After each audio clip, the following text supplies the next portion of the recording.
पिछले 15 माह से कोरोना के साथ जंग लड़ रहा देश का स्वास्थ्य तंत्र अब किसी भी वक्त जवाब दे सकता है।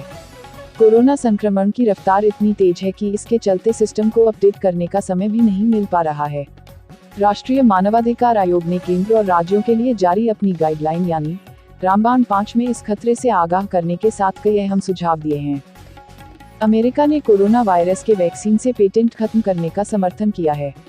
भारत और साउथ अफ्रीका जैसे देश लगातार कोरोना वायरस के खिलाफ लड़ाई में वैक्सीन की पहुंच ज्यादा से ज्यादा बढ़ाने के लिए पेटेंट खत्म करने की मांग कर रहे थे।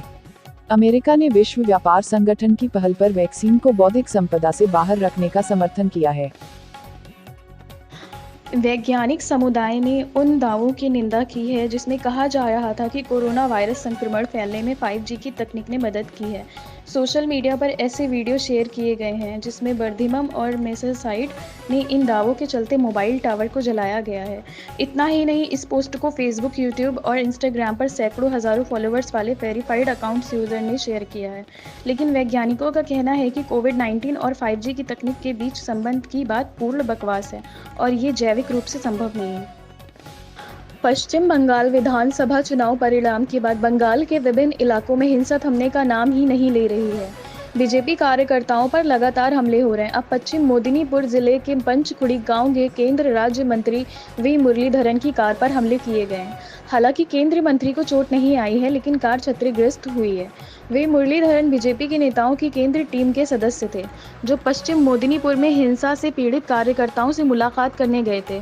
मुरलीधरन ने पश्चिम मेदिनीपुर में कार्यकर्ताओं के साथ बैठक कर लौट रहे थे।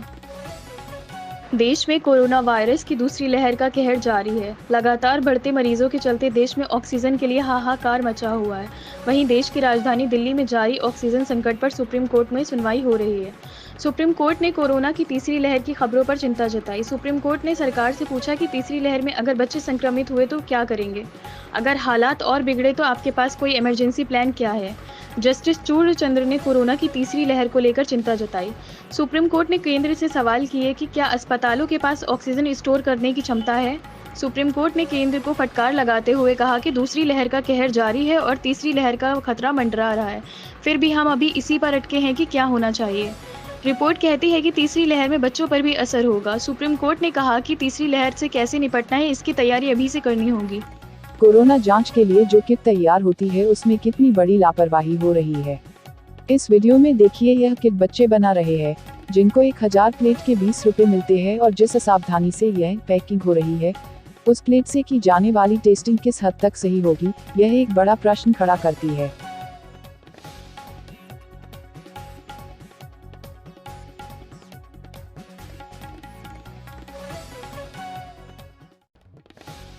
संकट के समय में मसीहा बनकर श्रीनगर निवासी रईस अहमद और उनकी पत्नी निदा हर दिन 500 से ज्यादा लोगों को कई अस्पतालों में मुफ्त खाना बांट रहे हैं और इस काम के लिए उनका स्टाफ भी मेहनत कर रहा है।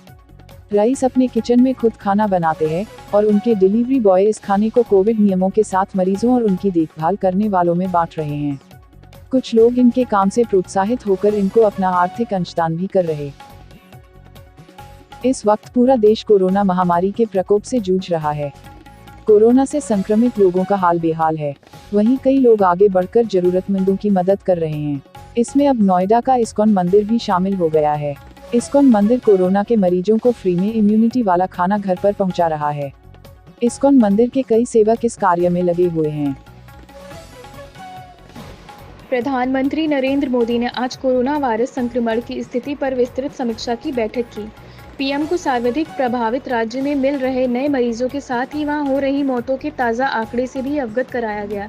इस दौरान पीएम मोदी ने राज्य में टीकाकरण की रफ्तार कम न होने देने पर जोर दिया।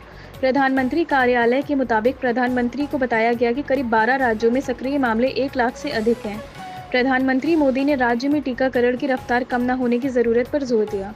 उन्होंने कहा कि नागरिकों को लॉकडाउन के बावजूद टीका लगाया जाए और इस काम में लगे स्वास्थ्य कर्मियों को कोई और जिम्मेदारी ना दी जाए।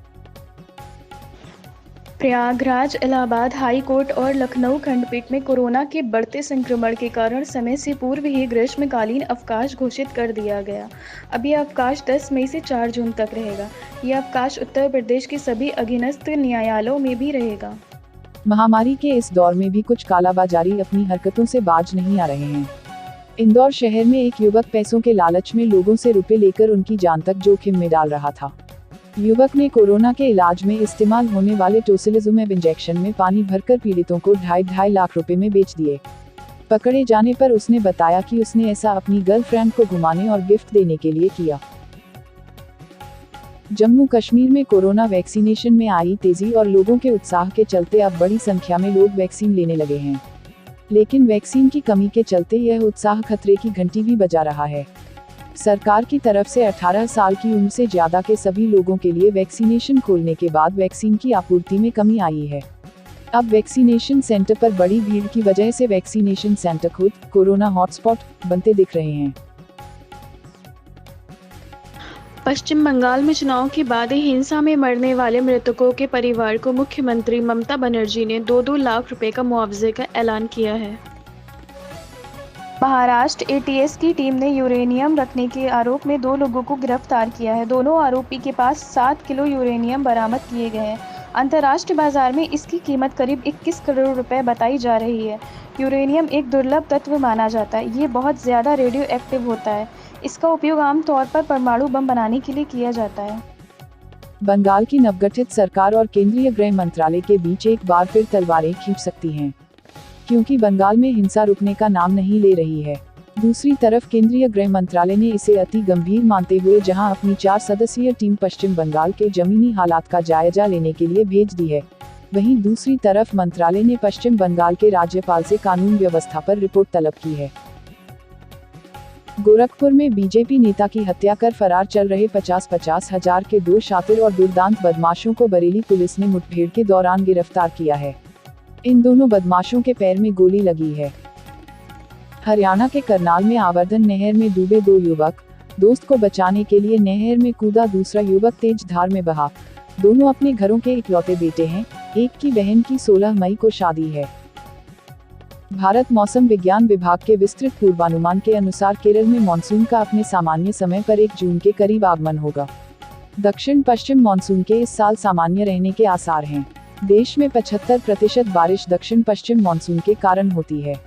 दीर्घावधि के हिसाब से औसत बारिश 98% तक होगी और इसमें 5% की कमी वृद्धि हो सकती है। ताज़ा समाचारों से अपडेट रहने के लिए YouTube चैनल को सब्सक्राइब कीजिए।